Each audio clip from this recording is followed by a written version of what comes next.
Welcome everyone. Thanks for joining us and welcome to this series of webinars. I'm delighted to welcome not one but two Maxon Master Trainers. We have Darrin and Jonas with us this week. Hi there. Hi everybody. So good morning to you all, good afternoon and evening depending where you are. And we had a quick look at people who are joining us and joining from all over, loads of different locations. So thank you. We'd kind of couple of quick housekeeping things before we start.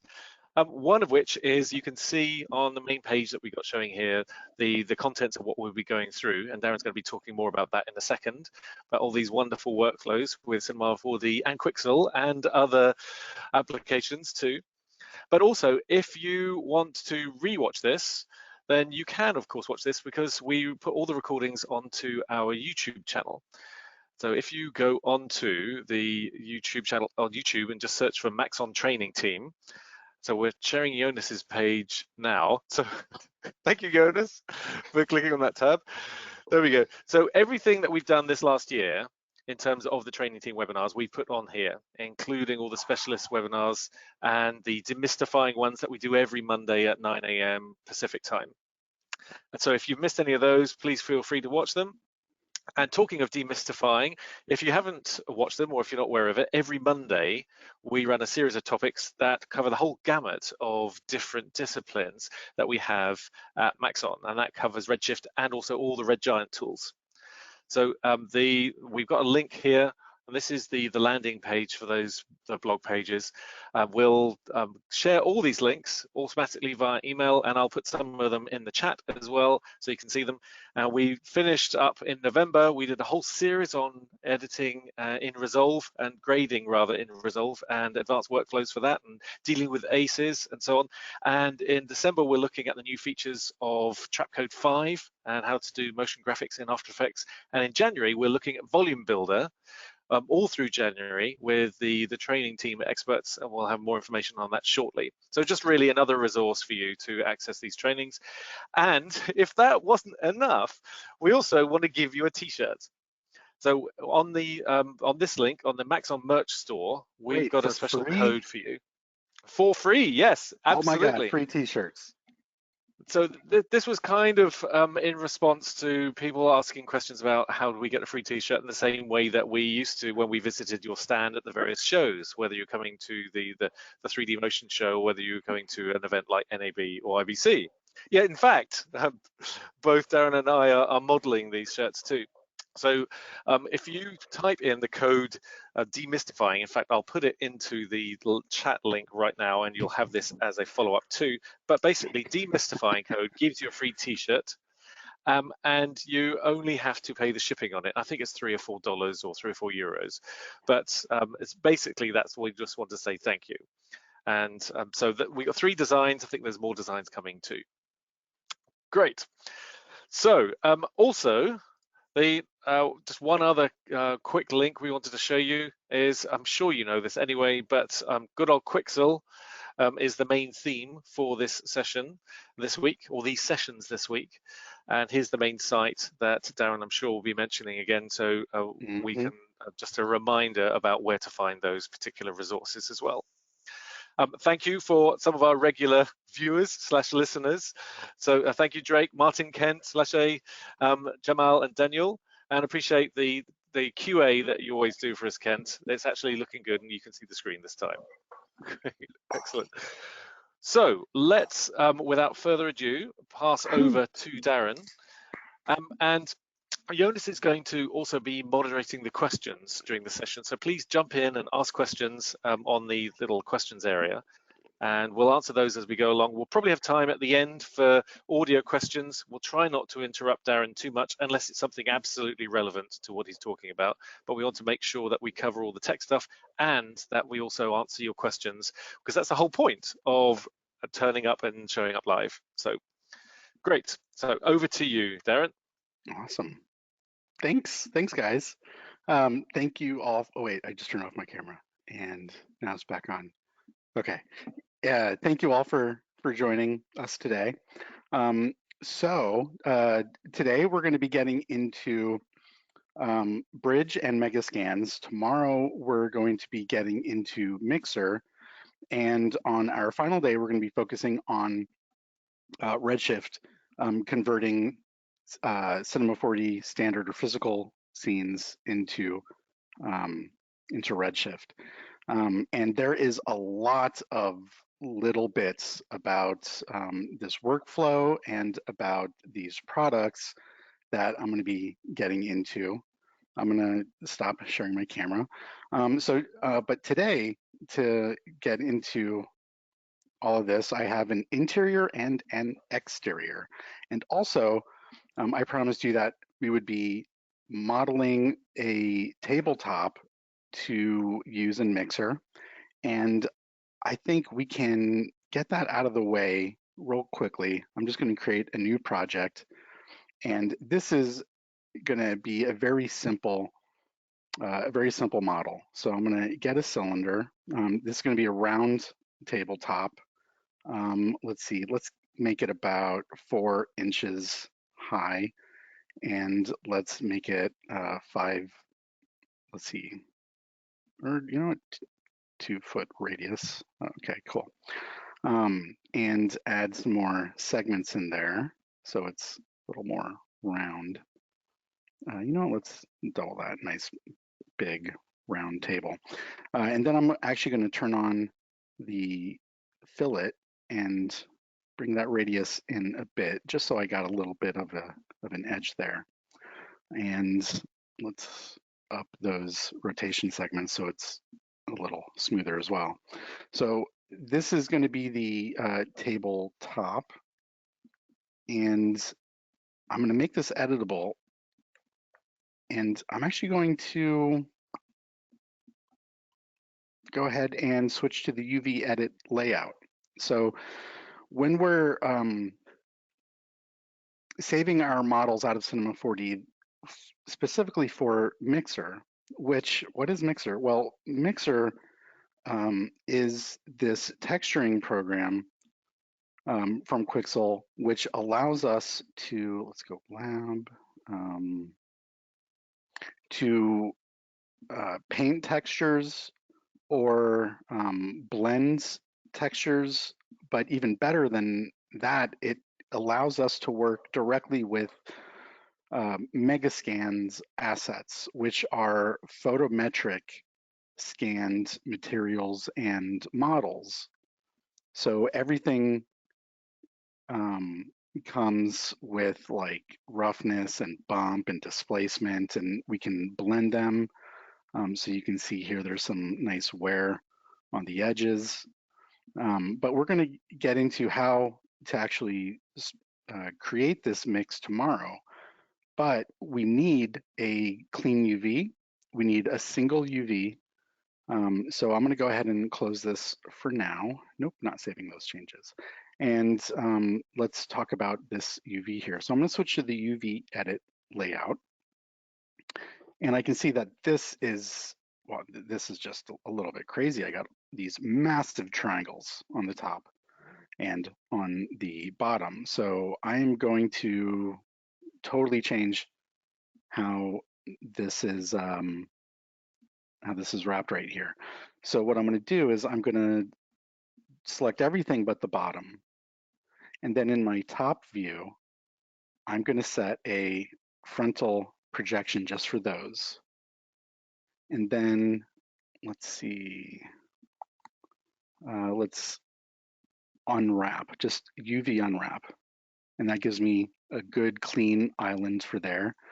Now for the bottom, I'm going to select those, and I'm going to do the same thing with that frontal projection, but I am going to move those over here to the corner and scale them in, because I don't really expect that in the render we'll be seeing the bottom, because we're just interested on what's on the tabletop. But now we have no overlapping UVs. And I just want to make sure that the orientation of the UV is correct. So we're seeing the front. So we have this filled polygons feature in the view. And I can see that these are tinted blue. That is not what we want. If they're tinted blue, then we can't see the surface in Mixer. So we'll select all of these and then mirror you. And now they're no longer tinted blue as they were, and this is good. So then all I need to do now is export this. So I'll go to this file menu in the Objects Manager where we can export a selected object. If we go to the main file menu, then we have export, but it's for the whole scene. Okay, if we want an individual object to export, we can select it, and then from this menu, we can do the, oops, my menu is not coming up. Export selected object as FBX. Mixer, I think, also supports OBJ and maybe Alembic. I'm not sure, but I'm going to do FBX. I'm going to export that. These aren't the default settings, but your default settings are fine. And then just hit OK, and then I'll say, name this tabletop day 1 live. So, and that we are going to get back to tomorrow. Okay. Now I actually want to get into Quixel. So here I have Bridge. Bridge is basically the browser for Quixel Megascans. And on this first page, we have like collections and new surfaces, new 3D models, plants, latest collections, all the newest stuff on this first page.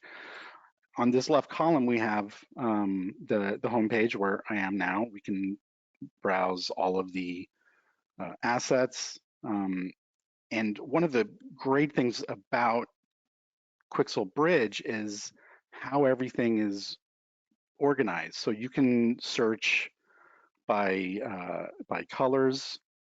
You can search by environments, states, sizes, assets, surface, decals. So there's all types of different assets here. So we have, let's see, let's go back home. But basically, we have surfaces and then 3D assets. 3D plants are also assets, although they may also come through as sprites. But anyway, now when you download and install Quixel Bridge, Megascans comes with it. And if you have, if you're working in Unreal, with your Unreal account, this is all free. If I understand correctly, you'll have access to the full library.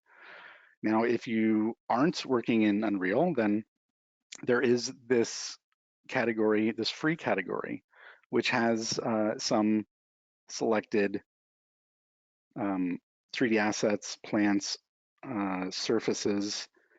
Oh gosh, what's this called? Atlas, which is like scattering sprites on the floor like leaves. There's brushes, imperfections, or grime maps. And when we select something, like let's go to this, this is one of their most popular free 3D assets, then you'll see when you select it on the right, you get this preview render. But there's also these icons here, so we can actually view the texture maps, albedo, bump, displacement. So you can preview the texture maps. And this last one is an actual preview of the 3D object with the materials. Now I'm going to click on this little icon to go full screen, and we can zoom in and we can rotate around and check out this gorgeous scan. So this is exactly the quality that we love about Megascans. And there are levels of detail. So in this 3D view, I can say, let's just check out the wireframe of this LOD. LOD 0 is loading, but this is not the full resolution scan. That is also available. but it's a little too high polygon count for just previewing, so it's not listed here. But we can, view all the levels of detail with the various textures on the levels of detail at different resolutions, texture resolutions. So this is, really great. Now, once you find an asset you like, then you can download it. So let's see if I have one here that I've not downloaded. So see these little blue check marks? That means it's downloaded. This guy's not downloaded, so I can, this is just a surface, which is a material. And the coolest thing I think about this, other than Megascans, is that Bridge has a super awesome one-click workflow. So I can, okay, 2 clicks. I got to click once to download it, and it is downloading. Up here. It says 21%, and now it says export. So I can go to this gear icon, and I'm going to go to my export settings, and here I have selected Cinema 4D. Here are all of the other applications that you can export to, and you can also do custom export. Now, after you install this, you're going to want to make sure that you go to your edit menu and to manage plugins. And you can see I have downloaded and installed the Unreal Engine plugin and the Cinema 4D plugin. So you just click on this little icon to the right and it'll download it and install it for you. And that's all you have to do. And then once you find an asset you like, you download it and then you can just export. So let's actually go back over here, and in Cinema 4D, I'm going to go to, let's see, which layout do I want? Let's go, I have too many layouts. I'm going to go to this layout and switch to my interior scene. So this is a scene that I'm going to be showing you in day 3. The original render, this is the original render. This is one of the preset files that come with Cinema 4D. It's the architectural visualization category. And on day 3, we're going to be converting this to Redshift. But today, I'm going to use it as a, oh gosh, what's the word I'm looking for? Test bed or whatever to show you the workflow with Megascans. So what I'm going to do is I'm going to select the floor here, and I want this to be like a little more rustic, worn down, dirty. So I'm selecting the floor. I can see that is selected, and you know what? I don't need that. Now there are some tags left over, and I kept them because they have specific projections and sizes and positions. So anyway, the point is you select the object you want, and then in Bridge, you find a surface that you want to put on there. So let's see, I actually would like a wood one. So I'm actually going to get one here. Let's go wood, and let's do planks. And I'm scrolling down, and you know what? I want something that's damaged. What? Okay, let's remove this collection. So we'll just do wood damaged, and we can restrict it to surfaces. There we go. So these are all from photometric scans. I think I really like this one. This has a really cool pattern. I like the wear on it. So I think I'm going to go ahead and let's go 2K resolution for now. And this is 2 points. This is going to cost me 2 points. And I have 35 remaining. So I'm going to go ahead and download that. And at 2K, it's going to be pretty quick. And then I'm going to export it to Cinema. So remember, I already selected that floor. I click on export, it says exporting, and then exported successfully. So I can now go back to Cinema 4D, and there's actually now a new material up here. And because I've already set the renderer to Redshift, it automatically has created the Redshift nodes with all of the textures loaded, all the appropriate gamma overrides is set. So one click and I got the material in here and on the object. So where's my Viper? Let's go to Redshift viewport IPR and under sampling 0, and let's start that. Okay, so where is it? Well, it's actually underneath this white material, which, as I mentioned earlier, I saved because it has a unique projection. So I'm going to go ahead and apply this material into this texture tag because of its unique projection settings. And let's go ahead and solo the floor and jump out of the camera so that we can get a closer look at this material. So there it is. And we're getting all that excellent detail. Now, this does have a displacement map, and this did automatically create a Redshift object tag to add Redshift displacement, but we do need to enable it. So we turn on the override, and that is already in there. You know, if nothing else, this is a great starting point. So let's see, there's my floor. I'm gonna call that one done, and let's turn off solo and go back to my camera and my scene.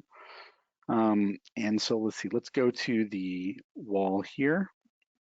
I'm gonna do this a couple more times, and then we're gonna switch gears and go to the exterior. So I think for, ooh, this is cool, burnt forest floor. Let's see what we have in the free surfaces category for the wall. Let's try this damaged concrete. Let's see how this is going to come through. Or you know what? No, actually there was one that I liked even better, and I think it was this rough concrete. Now, when you're previewing in this render section, here I can see there's actually 3 different renders. The first one is the full render. The second one is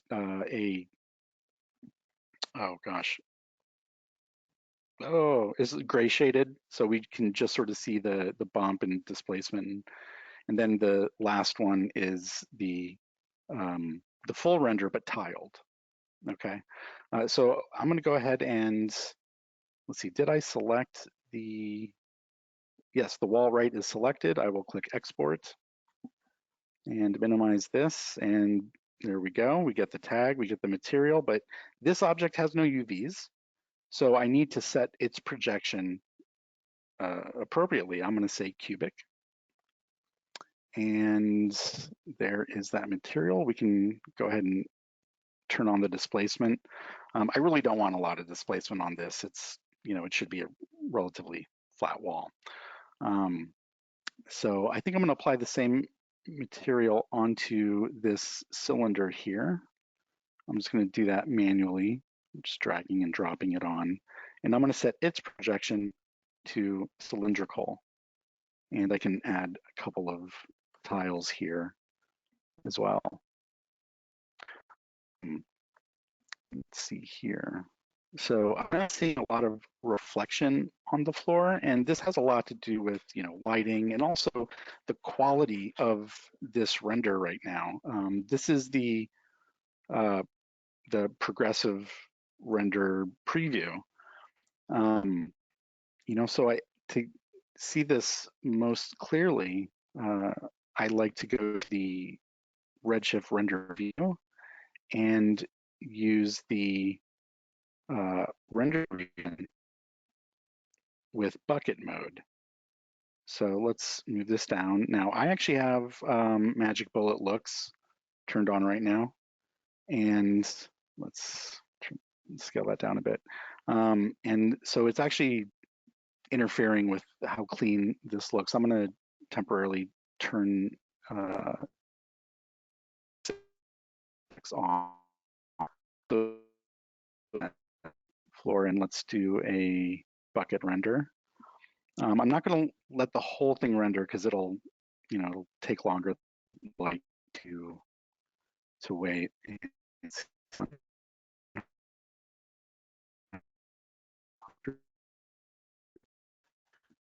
So now you see the final render detail. So it it looks really great.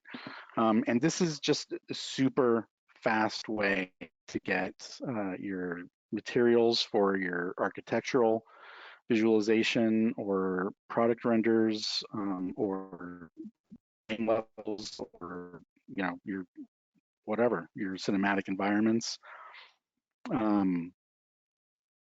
Let's see, do we have any pressing questions yet, you guys? There has been one question actually, Mm-hmm. which was, do you gain or lose access to any features if you use Alembic versus FBX versus OBJ in Mixer? So when you exported it in the beginning, you were using FBX. Did you try the other formats? I don't think that it's gonna be a difference because it's just bringing over the geometry, right? That's right. That you're absolutely right. The reason why those formats are supported and not all of them is because those are supported equally. Mm-hmm. And share FBX or Alembic. Now, with some of the restrictions I pointed out earlier, like one UV map, one object with one UV map, you lose some things in Cinema 4D, but that's the sacrifice we make to be able to work with it in Mixer, which we'll see more of tomorrow. Now, let's see here. How are we on time? So we're about halfway through our time. I'm gonna, let's go to my picture viewer. I think I have a render from earlier. Let's see if I can find it. Start case room preview. Yeah, so this is a render I did from earlier with a different material on the floor. I thought this one was just really cool, all that wear and corrosion, and I just thought it was great.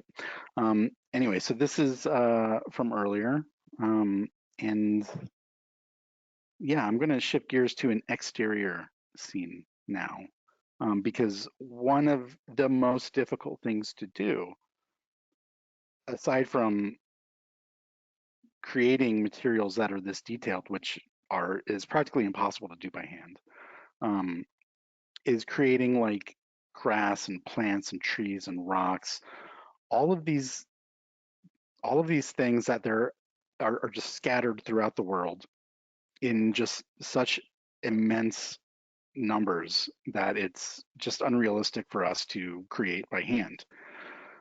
So Megascans is like perfect for that. Scene start here. Let's see, recent files. There we go. Day one, nature scene start. Okay, so basically I have a random effector, which I'll use later. I have a dome light, a camera, and a plane. And this plane is just like 4,000 by 4,000 with like 100 or 200 segments on it. So it's a relatively dense plane. Now onto this, I actually have a material I created in Mixer. So let me adjust my layout here.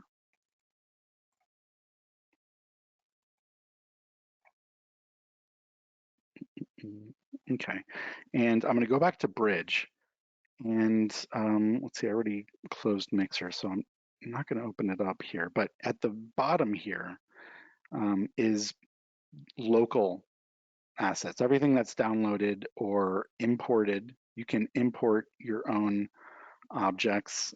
Like here is the preview of the table that I showed you at the very start, right? I showed it to you in Mixer, but here's the preview in Bridge, okay? And we can also view the different textures on it as well. But I created in Mixer some surfaces, some like landscape ground surfaces. So here's one, and here's another one with a liquid layer. And this is one of those things that when you do a search for like, you know, beginner Mixer tutorials, you're going to be like how to create, you know, this like muddy ground, or how to create like you know, puddles or whatever, because it's really cool to do in Mixer. But I'm going to take this flatland 2 and I'm going to export that to Cinema, and it put it on the camera because I had my camera selected. Now, this automatic applying of materials, let me show you. We can actually turn that off. If we go to the extensions menu in Cinema 4D, at the very bottom, you see Megascans plugin. And here, you can tell it to use EXRs when available. That usually tends to be on displacement textures, apply material to selection, and enable displacement. So I have all those on by default, but let's take these tags and put them on here. So now I can see that on there. Let me start the, the Redshift viewport render. And what we're seeing now is the, you know, the color, the bump, and the normal, but we're not actually seeing the displacement. I mean, look how flat that is. So what, like I pointed out earlier, we need to enable override, and then it finally turns on displacement, but it's very small. So, you know, we really need to crank up these values to get something more noticeable. Now I'm going to jump into my camera so you can sort of see the framing that I've sort of predetermined that I'm going to be working with today. And this area is going to be water, and we need some grass in here. The problem is when we start cloning onto this, the Cinema 4D cloner or matrix object doesn't recognize the redshift tag and the displacement that it creates. So, you know, there is, you can match up like MoGraph, like plane effect position. So you can move clones up and down so that they closely match with this redshift displacement. But what I have decided to do instead is to simply use a displacer. So again, I had the camera object selected. I'm going to select the plane, and while holding shift, I'm going to add the displacer so that it's a child of the plane. Now in here, I'm going to go to the shading tab, and in this little drop down, I'm going to go to bitmaps, and right there is my displacement from my material. So I can select that. I can increase the height of this. Very good. And another thing that we can explore is changing the color profile. So we can try sRGB, which I like because it's giving me more of the curve at the top, and the bottom parts are much deeper, maybe too much now. So I'm going to go and change this type of displacement from intensity centered to intensity.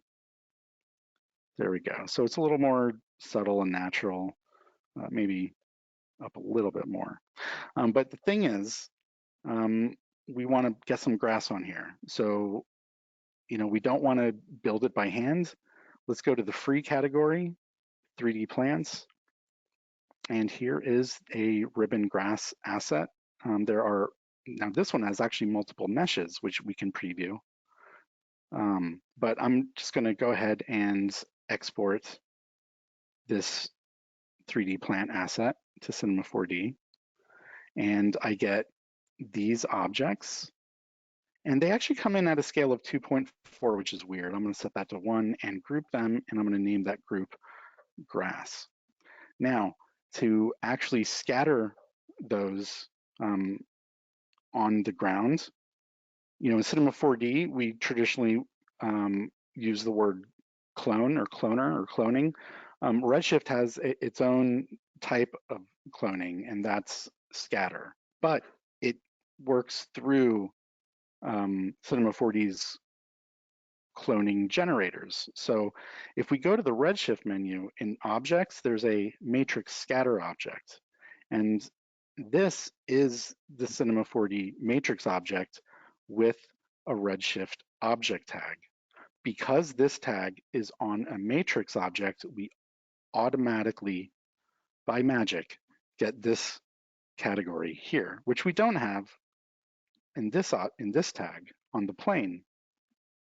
The tag just knows it's on something different, and it gives us these settings. So on the matrix object, we get this mode in particles, and I'm actually going to set it to custom objects, and then I'm going to select all of those grass models, and I'm going to set the distribution to random, and I'm going to change the matrix cloning mode from grid array to object, and I'm going to tell it to clone onto that plane.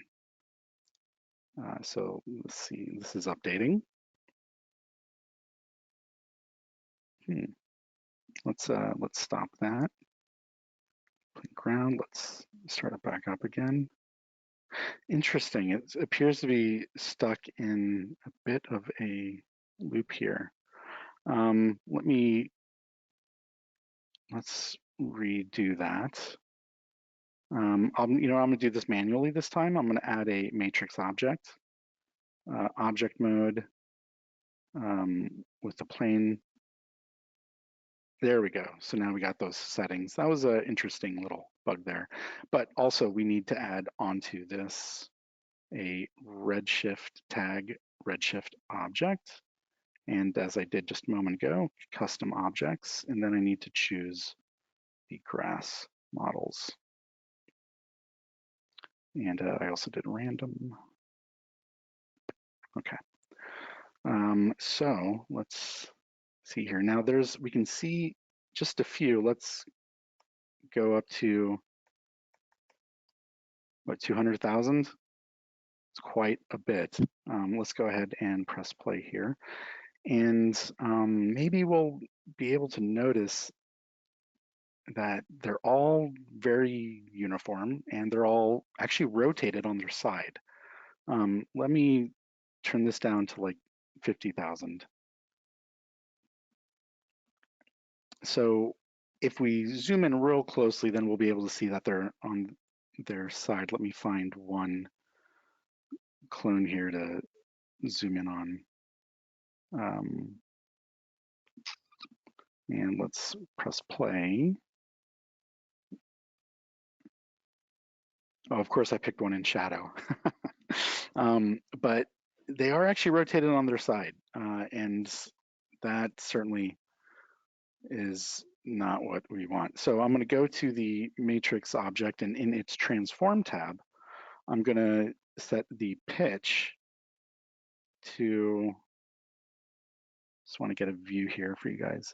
So yeah, if you look around here, I'm going to set this pitch to -90, and then they're going to be pointing upward. And they're all sort of rotated and sized the same. That's why I actually have this random effector. So I'm going to drag that in. This random effector is randomizing the scale and rotation of these, but I don't want grass everywhere. So I'm going to create a polygon selection of the points that I want to have grass.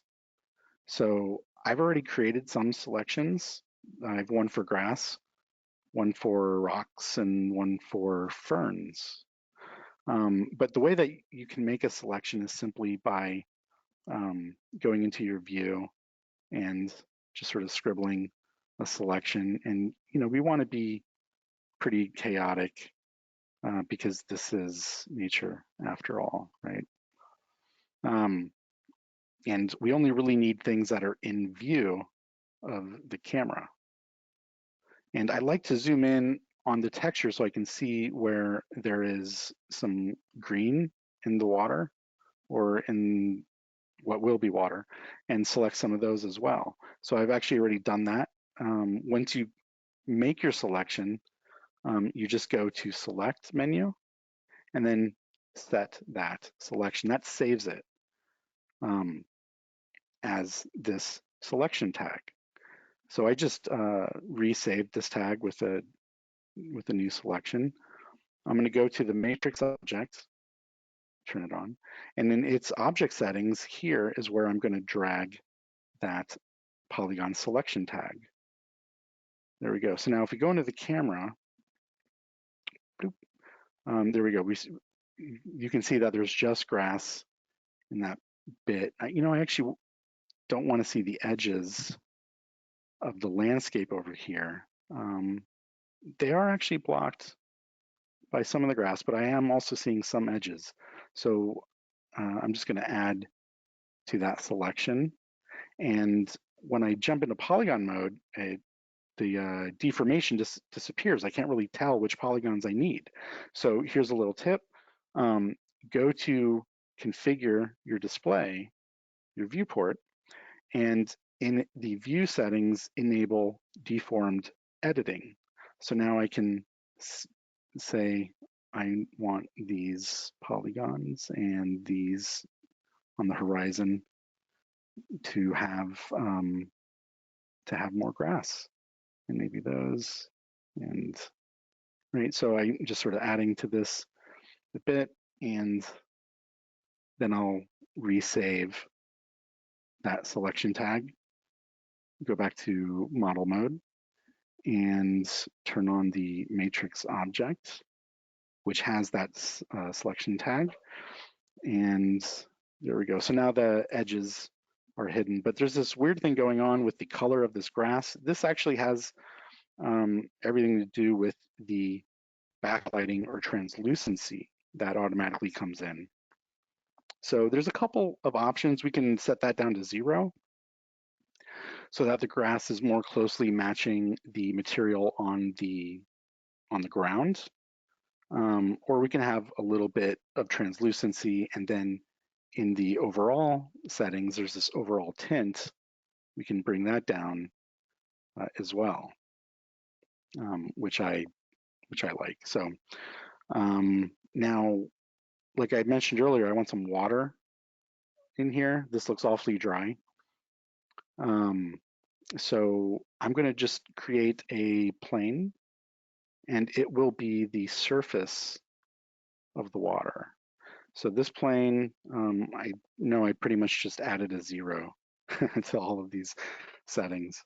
And I need a water material. So I'm going to create a Redshift material. Now, when it comes to glass or water, when it comes to transparent materials, then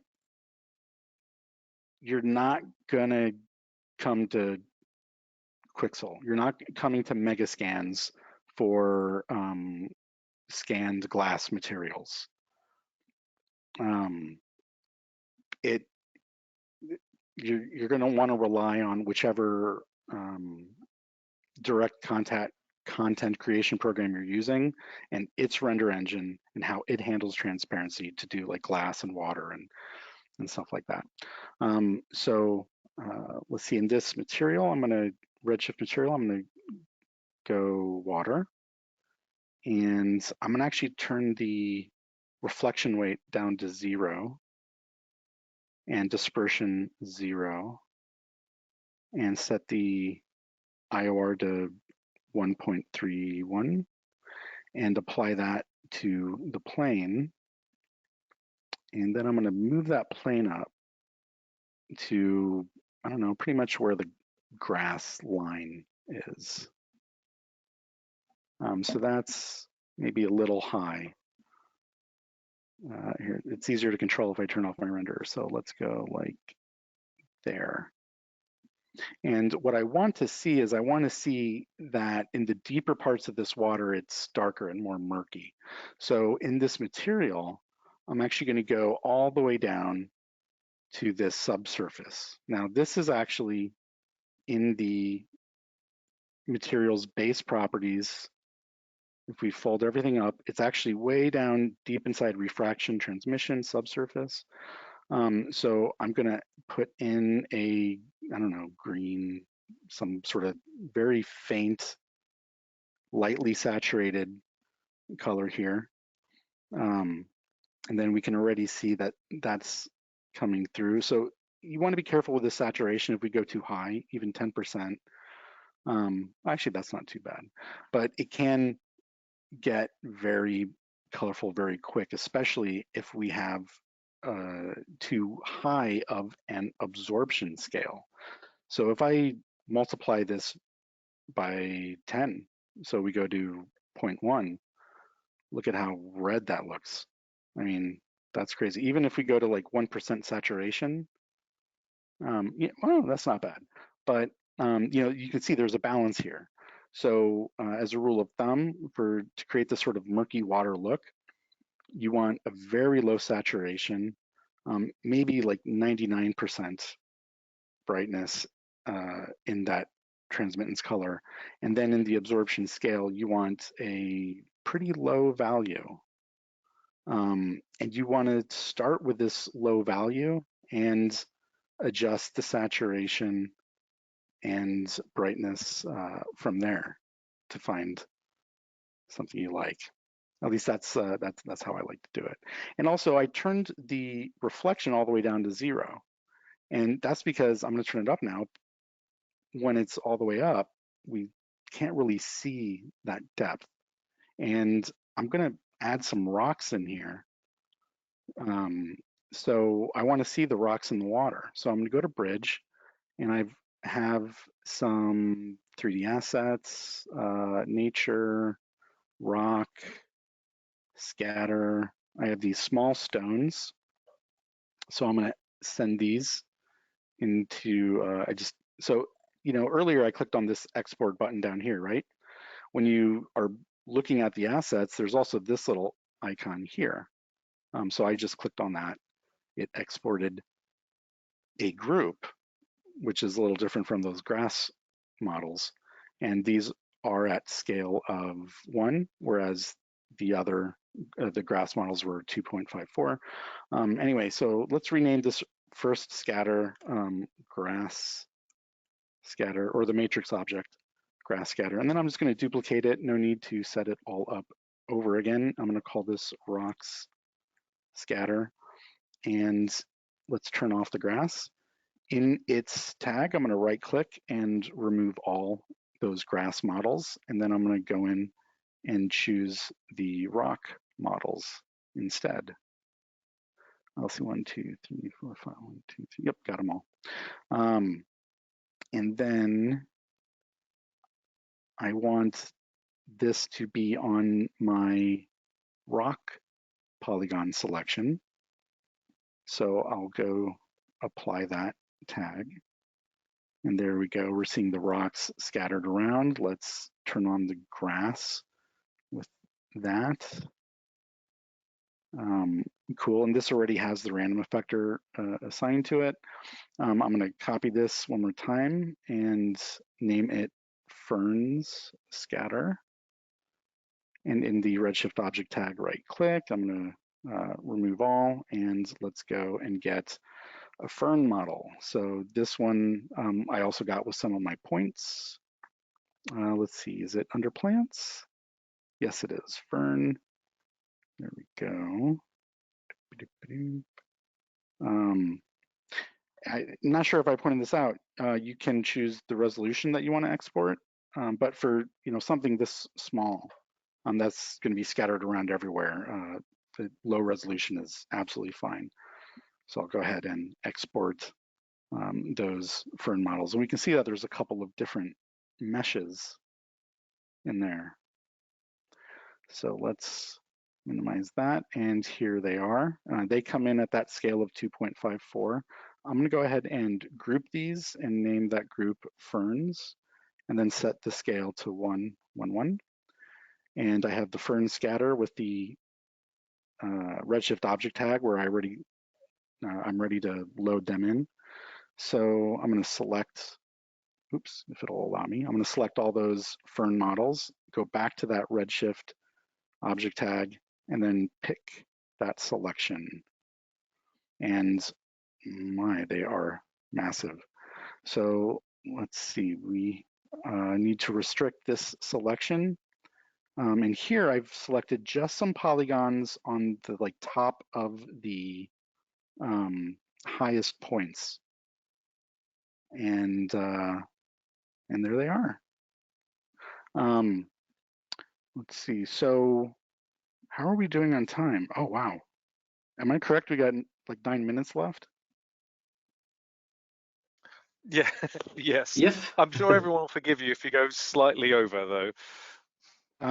Well, let's see. Actually, that's the majority of the stuff that I had prepared that I wanted to run through with you guys. There's the thing is we could spend all day going in here, and let's go like 3D assets. Yeah, and we can also see, we can already see this in the comments, like Eric just wrote, just keep going. We have a few questions though, so maybe this is the right time to answer some of the questions. Yeah. So Joe wanted to know, are there pre-made landscape maps and assets in the Quixel library? And I think he's not just referring to texture maps, but also to like real scans. I know that there are some in there from one of the from the Grand Canyon, I guess. Yeah. Oh, there's so Quixel's, or I don't know if it's Quixel or Megascans, but like one of their slogans is "Scan the world." So when if we go to this, let's see, let's say I should go to home. So we have like canyons of Utah. We have here. Let me close this. They actually just released a video previewing a new collection of this Polish historical building. But you can see there's all these different environments and geographic locations, Nordic coastal cliffs. So let's find one that's sort of lush. Let's say wetland. So we have surfaces, we have some 3D models, but there's also these types of 3D assets. And let's go to the 3D preview. So like you're not going to get a full landscape that contains everything. But small chunks that you can bring together to create your landscape, to create the bigger picture. Exactly.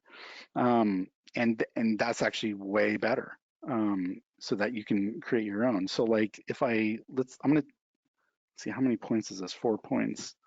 You know what, I think I may already have one like this. There's some moss trees. Okay, let's go with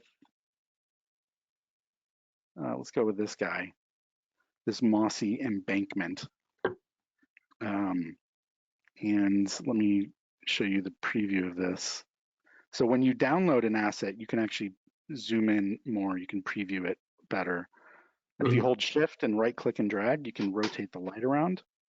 Cool, I'm gonna export this to Cinema. So you could build up your own landscape with these types of assets. I chose to use a mixer material that I created. Let's see, it's loading. While this is loading, other questions? Yes.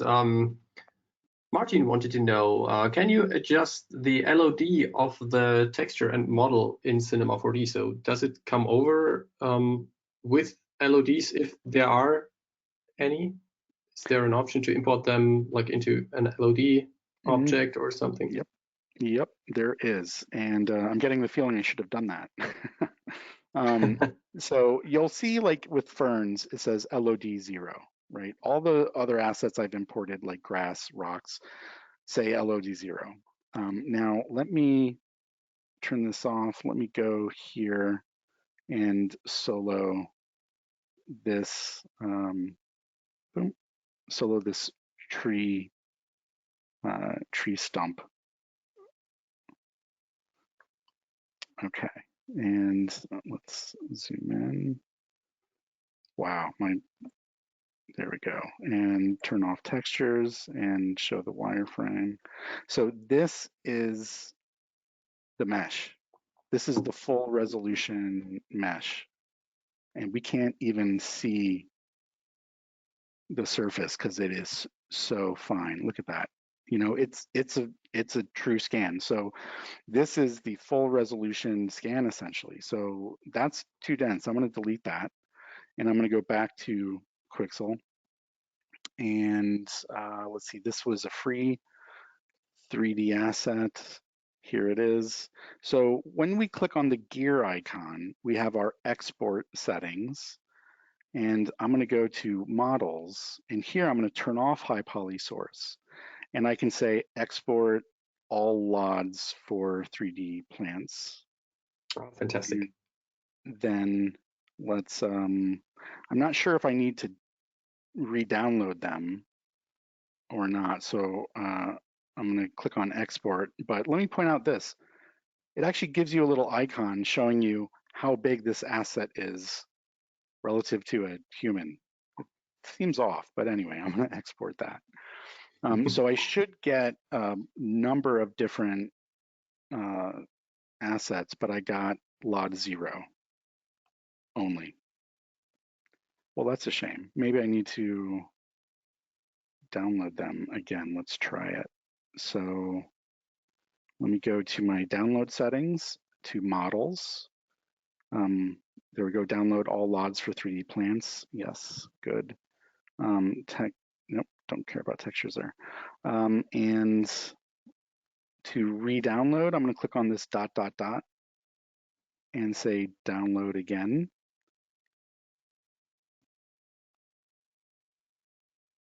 There we go. And let me just double check my export settings because, yeah, export all LODs for 3D plants. Let's turn some of these off.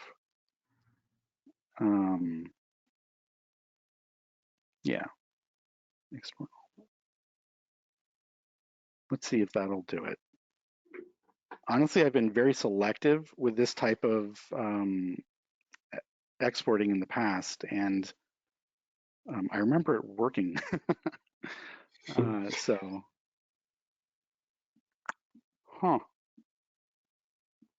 yeah, so we're supposed to be able to run some tests. Yeah, I'm gonna have to figure this out. So I did a re-download and I got a different sized. Yeah, it sort of changed the size of it. But usually the LODs are there. Yeah, usually once they are there, are they going to be imported with an LOD object, or is it something you would have to set up manually? That has not yet been added to the Bridge plugin. To the Bridge plugin, to the Cinema 4D plugin and Bridge. I've asked for that. I would love to see it. I would also love to see them automatically add a hair object for, because this object has a fuzz map. Yeah, it has a fuzz map, which is great for, you know, like if we wanted to add hair on cool. there. So I think that would be very cool. Now, here's the thing. If it's not coming through automatically, we can always go to the files. Okay, so that ... right there, go to files, and then let's see, here are all the materials, and here are all the LOD models, level of details. So I can bring those in manually and set it up in a LOD generator manually. So that it's all available to you. So and there was also really an entry I saw, it like report issue or something, and this might be in the three dots menu. Yeah, report issue. This might be the thing where you can write such things so they can improve the plugin. Yeah, in these absolutely. Regards. Yeah. Here's another question. Can you leverage the terrain shader when scattering grass, possibly in the shader fallout of an effector? That's an awesome question. I'm gonna be totally upfront with you. I have not mastered the if we're talking about the terrain mask shader in Cinema 4D, that's something that I just sort of fiddle with, you know, to sort of figure out. So if I let's see, and it will work. Well, actually, you know what? Here's the problem with that. It is a Cinema 4D shader. It's not a Redshift shader. So what we would need to do is change, okay, this could get messy, is change to a standard or physical Cinema 4D renderer, and then create, you know, a material with that shader. So I'm going to do this in the luminance channel. Effects, terrain mask. I'm going to apply that on there. Now, because we have a Cinema 4D displacer with this material on here, it should recognize that. So let's actually solo the ground plane. There it is. Okay, and let's see. Okay, and let's do a test render here.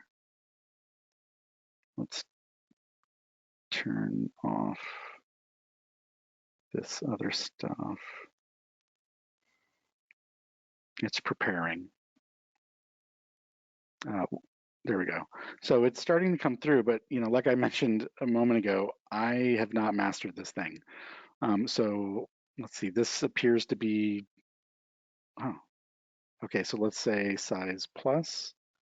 Wow, okay, let's select all these polygons. What I'm looking for is a Y size. Jonas, I'm sure, has a solution to this. I do know that my displacer height is 110 and its intensity. So we could say that the minimum altitude is, I don't know, 0 and max is 110. And start, I don't know, use that as a base point. Where's it's preparing. Yeah, on my end, it will also be just trial and error. Here you go. Yeah, which is exactly what I'm doing. Yeah. So here's the thing. Once you get that, once you find the mask you like, and we can, you know, soften and add some slope, and let's do one more render preview, is you have to bake it. Okay, so this is in the luminance channel. So what I can do is I can add a to material, bake material tag. And there it is. And under options, I'll enable luminance, and I get some unique luminance settings. Don't want diffusion. Auto UV is off. Good, so it'll keep the UVs that it has. And then I can choose the file format and width and height and bake it out. And then after it's baked out, go back to Redshift and you can load that baked texture into wherever you want to use it. So if you're using a texture to mask out grass or pebbles or whatever, let me show you that real quick. There's a lot of different ways to do it, but let's turn on the grass scatter, get rid of that material. And I'm actually going to get rid of this selection here in the grass scatter. And let's see, it's on. Why am I not seeing? Huh. Oh, solo, that's why. Okay, so there we go. All right, so one way to use textures to mask them out, like that baked terrain mask, is with a shader effector or a shader field. But I'm gonna, or a plane effector with a shader field. Anyway, I'm gonna add a shader effector. Where are you? Where are you? I've looked at it 100 times. There you go. So that's being added to that grass scatter, and in it, I'm going to load in the shading tab the bitmap that I want to use.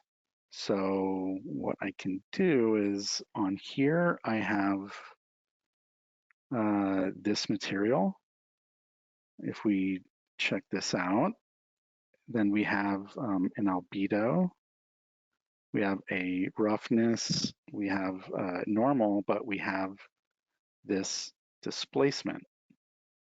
So this is flatland to library 2K displacement. So I can go to the shader and I can load that same flatland to library 2K displacement. And then in the shader's parameters, I want to enable visibility. So using the texture, it's affecting the visibility of the clones. So I like doing the polygons because then I could actually paint and I can select where exactly I want it. But yeah, that was a really long answer to that question. But it was also good because it was very in-depth and showed the whole process. So there's no side question left, you know. Cool. Another question from Drake. How about double-sided objects like a flower petal or a leaf or fabric too? How to solve for this in this workflow you are showing? I guess they are not single-sided, are they? Well, you know, with Redshift, it's automatically not going to, if I remember correctly, Redshift does not automatically render the backs of things, or it does, but they're blacked out. Let's actually check this out. Let me go back here like so. Let's get rid of this. And let's come around to the back of this ground plane. And let's turn off all of these. Okay, those are all off. So let's go Redshift, Viper play. And we're looking underneath at the back side of this. Now, in Quixel, there are, like I pointed out briefly, there is translucency that automatically comes through. And it is updating materials. And we saw that in Redshift. I don't think I've ever actually said out loud, if I was in standard Cinema 4D and exported, okay, so yeah, we can see the backside. If we want to, you know what? I lost my train of thought. Repeat the question, please, Jonas. I'm sorry. Yeah, the question was, how about double-sided objects? That was the question. So Redshift has a node for this, if I remember correctly. So let me just create a Redshift material here. And gosh, you know what? I don't even remember the name of this one.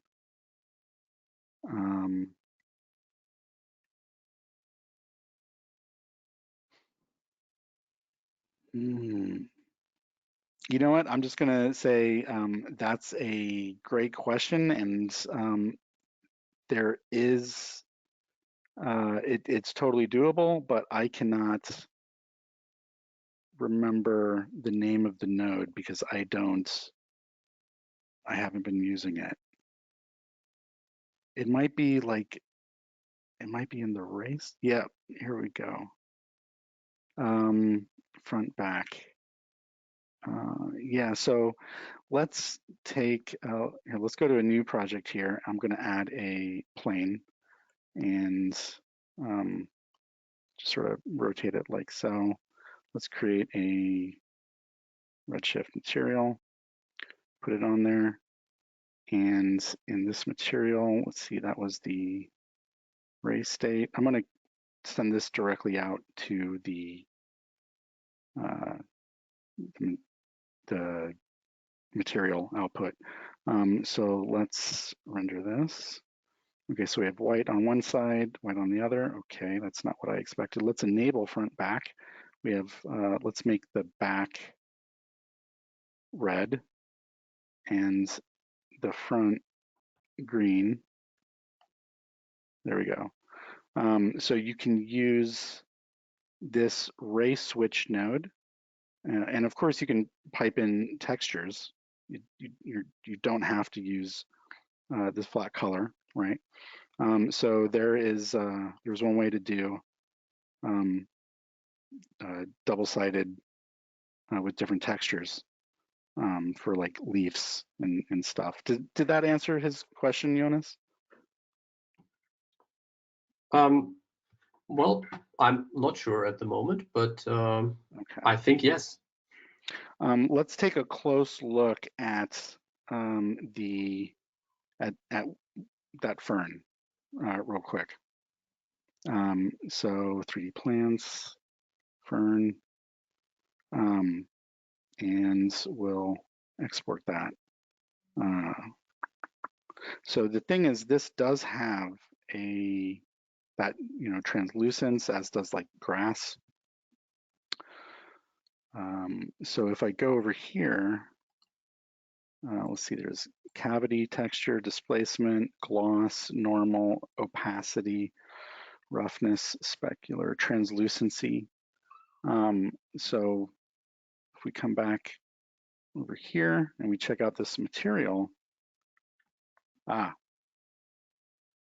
in standard Cinema 4D renderer. Interesting. So here you can see the standard Cinema 4D material as Quixel Bridge creates it, but that's not what I wanted. So I'm going to go to Redshift, and we're going to re-export. Let's just confirm that this, oh gosh, wrong. So many windows opening and closing and moving. And okay, so here we are in Redshift renderer, green front, red back, same deal, perfect. Okay, now let's export that. I just want to show you that it is exporting, that we can pipe that translucency into just the back, that translucent map, but I think we want that lighting to come through. So it's, I don't know, it's complicated. Okay, so here we go. Here's the Redshift material. Translucency, there's the texture. So this is automatically going to transmit light from the back to the front. But if I wanted, something different on the front than on the back, here I would add that ray switch in the middle. So I hope that answers this question. But these are, yeah, I guess so. Yeah. Another question came up, and I don't know if you tried it. Would the workflow be similar with other render engines like Octane, or is there an advantage using Redshift? I mean, the advantage to using Redshift is that it's part of the Maxon family. So you know that you're going to be getting, there's I want to say that there's a certain level of quality and support that you can expect in both Cinema 4D and Redshift that you may or may not be able to expect in another third-party renderer. They'll have their own, they'll have their own thing. I personally like Redshift, but if you check out the website, wow, 15 minutes over. If you check out the website, then you should see a, you know what, I don't really want to load up the web page right now because I'm not sure what all is going to pop up on my screen. But it does have, if you go to the Bridge page, when you browse it, there's a graphic that shows like all the other products that it works with, including third-party renderers. Let's see. I believe it'll work with Octane because it's also Octane also does PBR materials. It also works with textures just like Redshift, just like Cinema 4D, just like Unreal. Yeah, but the short answer is I don't know about Octane. I haven't tried it. Sorry, that was such a long answer. Yeah, maybe maybe one more question here from Jeffrey. Would you be able to show how to use the fuzz map that was part of the tree stamp with Cinema 4D here? I guess we shouldn't do that now because you would go through the whole process, but maybe we can prepare something for tomorrow and show it like in a 3 minutes part or so, because it is interesting. And I didn't know that some of the assets are coming with a fuzz map, and I love it. Yeah, you know what? I actually have a preset that I did in an older version of Cinema 4D that uses the fuzz map. Let's see. I think it's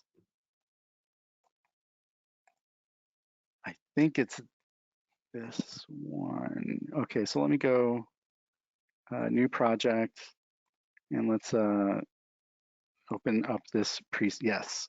So this I saved as a preset to my content browser because I went through the process of setting up the hair using the fuzz map. So I have, gosh, let's see if I can even remember how I did this. Let's see. Oh, we have an albedo. Albedo. Yeah, here we go. So I've loaded the fuzz map in length. It's not finding it right now. I'm gonna have to figure out what's going on with my presets. I have it in scale also.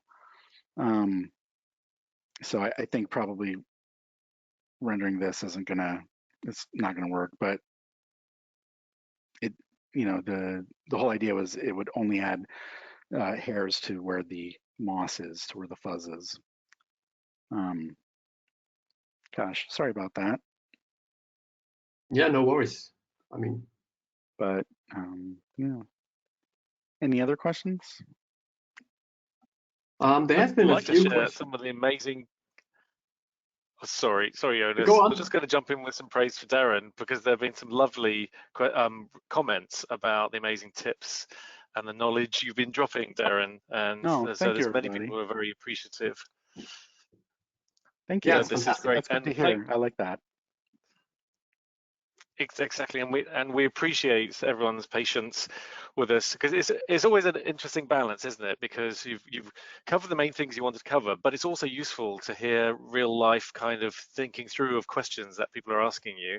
And I know that we're balancing that with going over the session. So thanks for bearing with us, and of course you can watch the full recording with it. But if this is something that's useful for everyone, please let us know. If it's something that you like to have at the end of a session, a Q&A, and it doesn't involve you having to miss further meetings, let us know, because we want to be flexible with how we share this information with you. I'm trying to bring up my camera so I can see you guys, but but I We can can't. see you. Oh, so sad. Some thumbs up for the Q&A in the comments. So Yeah. thank you for that. There have been Good. also a few questions about the licensing part of these assets. Mm-hmm. So I'm not sure about it because Epic said that they want to make it free for the usage in Unreal.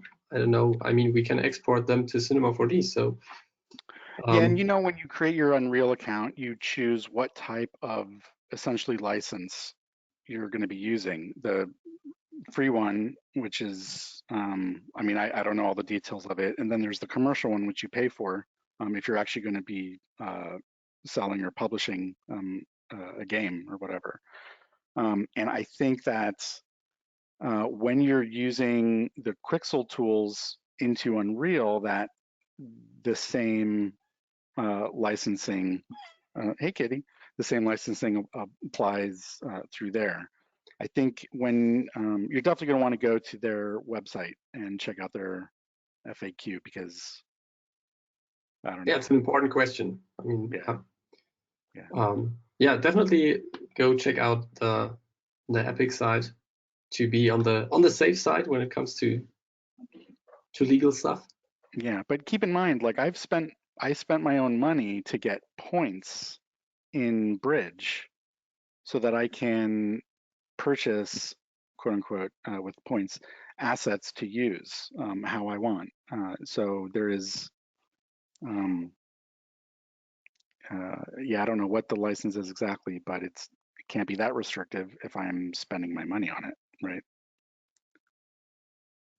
I would hope. Oh gosh. Yeah. We love the overshare. It's great.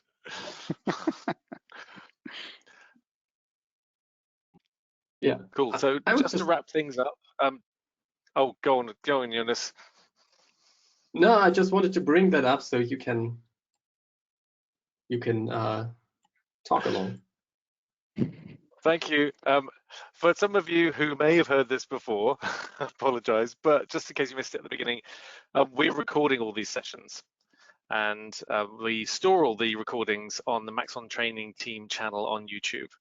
And you'll be able to see this recording shortly as we upload it in about an hour or so. And we'll put the links that we mentioned in there on the descriptions, including the t-shirt link, where with that code, the demystifying code on the merch store, then you can get a free t-shirt. It's good for 100 orders, by the way, and I think it expires at the end of December. Did you just So say we can please get jump 100 in. free shirts? I didn't say exactly that, but you know, it's if they're proving popular, then this is great. Indeed. But I think it's the first 100 orders that jump in and get it, so you should be good. If you wanted to do 100 t-shirts, and I've not tried that. I'm not encouraging that, but you know, no, it's supposed to be sharing out across the community. But anyway. So tomorrow's cool. all Mixer. And please, yes, I was going to ask you what we were covering tomorrow, Darrin. Yeah, tomorrow's all Mixer. If let's see, if you want to keep talking, I'll share my screen. I'll bring up Mixer and I'll show you mixes. Well, we got it on the screen now. We've got the highlight about Mixer and stuff. Cool. Yeah, so tomorrow I'm going to show you, remember the very first thing today was that really simple table model UV mapped. That is going to go into Mixer. We're going to create a material for that. I'm also going to show you how I created the landscape material with the displacement in Mixer.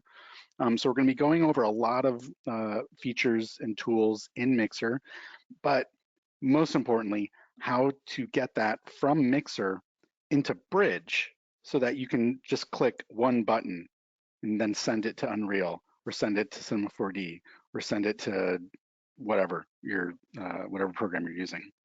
Nice. So that's tomorrow, and yeah, very cool. Very exciting. Cool. Excellent. Any last thing is any follow-up questions? If you got topics for future sessions, if you want to pick our brains a bit more, training@maxon.net comes through to us.